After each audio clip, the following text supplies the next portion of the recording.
une église qui habitait là où Satan a son trône.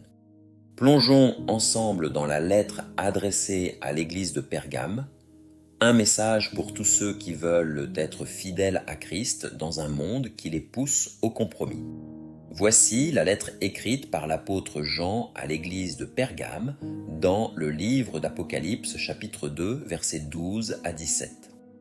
Écrit à l'ange de l'église de Pergame. Voici ce que dit celui qui a l'épée aiguë à deux tranchants.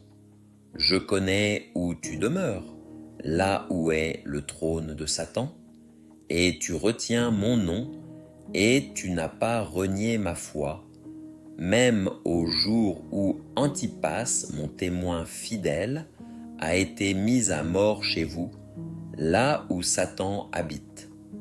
Mais j'ai quelque chose contre toi, c'est que tu as là des gens attachés à la doctrine de Balaam, qui enseignait à Balak à mettre une pierre d'achoppement devant les fils d'Israël, en les engageant à manger des viandes sacrifiées aux idoles et à se livrer à l'impudicité. De même, toi aussi, tu as des gens attachés pareillement à la doctrine des Nicolaïtes. Repens-toi donc, sinon je viendrai à toi promptement, et je les combattrai avec l'épée de ma bouche. Que celui qui a des oreilles entende ce que l'Esprit dit aux églises. À celui qui vaincra, je donnerai de la manne cachée, et je lui donnerai un caillou blanc, et sur ce caillou est écrit un nom nouveau que personne ne connaît, si ce n'est celui qui le reçoit. Pergame était situé dans la province romaine d'Asie, à environ 25 km à l'intérieur des terres, au nord de Smyrne. C'était une ville prestigieuse et puissante, considérée comme la capitale culturelle et politique de l'Asie mineure. Elle possédait la deuxième plus grande bibliothèque du monde antique après Alexandrie, avec plus de 200 000 volumes. Pergame était surtout célèbre comme centre majeur de paganisme. Jésus lui-même appelle Pergame là où est le trône de Satan. Cette expression fait référence à la présence massive de cultes païens dans la ville. Il y avait des temples pour toutes les divinités païennes de l'Empire romain. Zeus, le roi de l'Olympe, où tous les dieux résident, était considéré comme le roi des rois. Pour ceux qui recherchent le plaisir, Dionysos, le dieu du vin, de la fête et des plaisirs. Déméter, la déesse de l'agriculture et des moissons. Athéna, la déesse de la sagesse. Asclépios, le dieu de la guérison représenté par un serpent, dont le temple était visité par des pèlerins venus de tout l'Empire. Notons que le bâton d'Asclépios, un serpent enroulé autour d'un bâton, est le symbole universel de la médecine. Il est utilisé par l'OMS et les ordres médicaux. Il y avait aussi à Pergamée le culte impérial, où un temple était érigé en l'honneur de l'empereur, perçu comme le seigneur des seigneurs. Tous ces titres sont des attributs qui appartiennent à Jésus.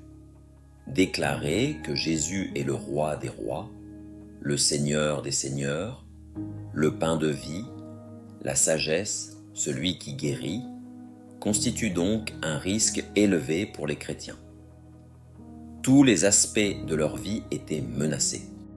C'est dans cet environnement saturé de paganisme que l'église de Pergame essayait de vivre sa foi. Et malgré tous ces défis et les persécutions dont ils sont victimes, Jésus les loue. Je connais où tu demeures, là où est le trône de Satan, et tu retiens mon nom, et tu n'as pas renié ma foi, même au jour où Antipas, mon témoin fidèle, a été mis à mort chez vous, là où Satan habite. Cependant, Jésus leur reproche leur compromis avec l'idolâtrie. Mais j'ai quelque chose contre toi, c'est que tu as là des gens attachés à la doctrine de Balaam, qui enseignait à Balak à mettre une pierre d'achoppement devant les fils d'Israël, en les engageant à manger des viandes sacrifiées aux idoles et à se livrer à l'impudicité. De même, toi aussi, tu as des gens attachés pareillement à la doctrine des Nicolaïtes. La doctrine de Balaam se trouve dans le livre des Nombres, du chapitre 22 au chapitre 25. Balaam, un prophète païen, fut engagé par le roi Balak de Moab pour maudire Israël.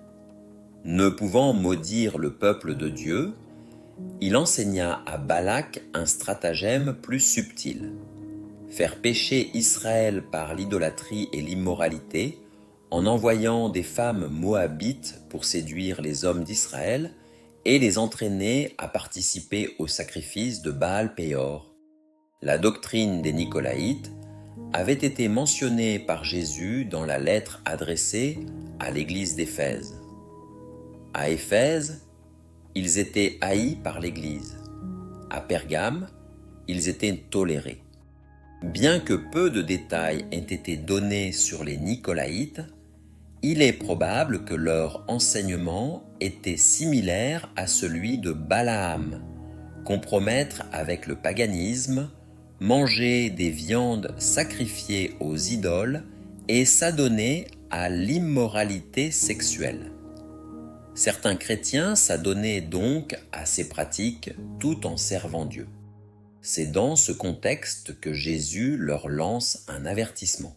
« Repens-toi donc, sinon je viendrai à toi promptement, et je les combattrai avec l'épée de ma bouche. » Cet avertissement s'adressait à 3 groupes: aux faux enseignants, aux membres qui les suivaient et à l'Église elle-même, car les fidèles ne dénonçaient pas ces compromis.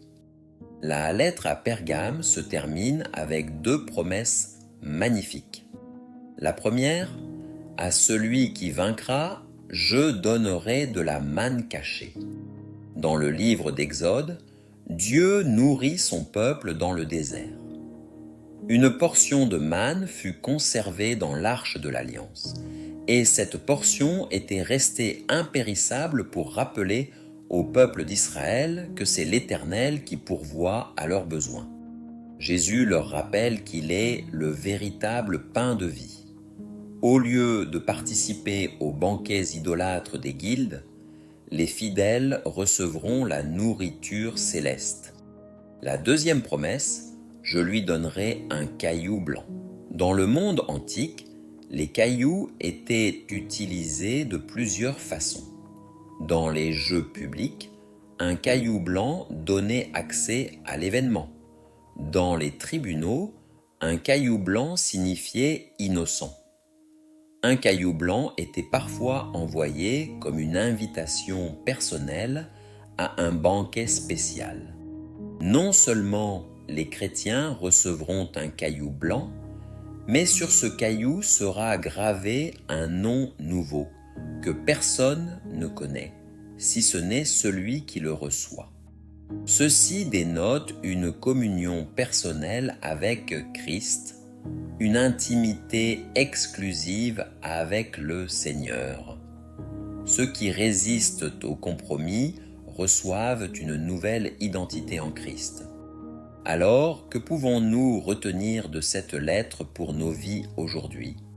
La fidélité est possible même dans l'environnement le plus hostile. Le compromis subtil est plus dangereux que la persécution ouverte.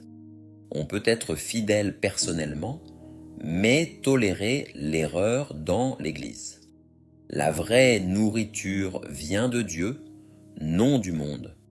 Notre identité est en Christ. Le monde vous pousse au compromis. La peur, le regard des autres, les difficultés économiques vous disent de plier. Mais Jésus vous dit: « Je connais où tu demeures, je vois ta lutte, sois fidèle, et je te donnerai un nom nouveau que personne ne connaît, si ce n'est toi. » Alors, tenez ferme. La promesse est pour ceux qui vainquent. Que celui qui a des oreilles entende ce que l'Esprit dit aux églises.